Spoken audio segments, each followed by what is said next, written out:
I'm Dylan Spence-Davidson. I'm the curator and designer of the exhibition.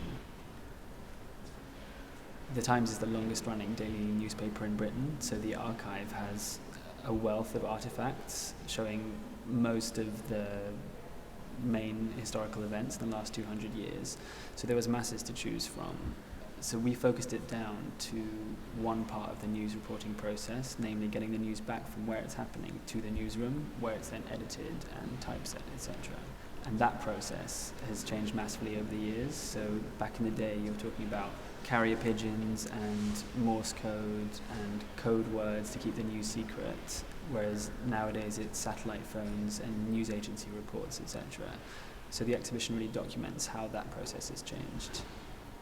My name is Anne Jensen. I'm the assistant archivist of the Times.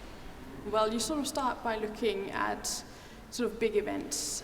We had the sort of idea that it should be war correspondence because that's slightly more dramatic than just foreign correspondence. We were looking at which major conflicts there had been and which major conflicts that the Times had had a correspondent at.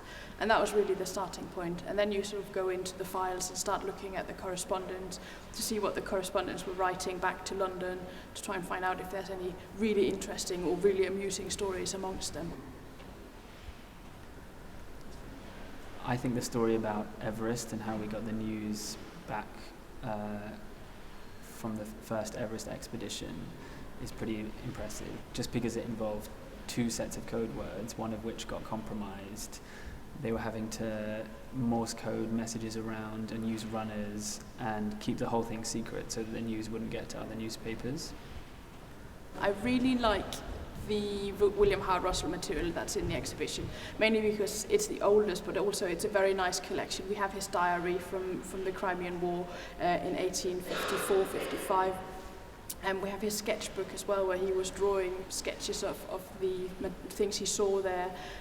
He wrote some brilliant reports for the Times, and also he was a bit of a bad guy as well, because the army staff didn't really like him, and there's some great letters from him sort of saying, you know, I'm trying to get access to the army telegraph, but I can't because they don't really like me, and you know I have to have permission from the top brass. It's just illustrating how difficult it was. If he had to send a letter from the Crimean back to the Times in London, it would take up towards 3 weeks to get the material back.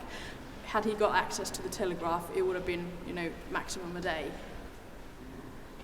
There's so many aspects to the whole journalistic process that get forgotten, because these people are there in the scene, sort of reporting not just to the public and to the masses, but kind of communicating to whoever they can. That was really kind of a touching moment of putting the exhibition together, definitely.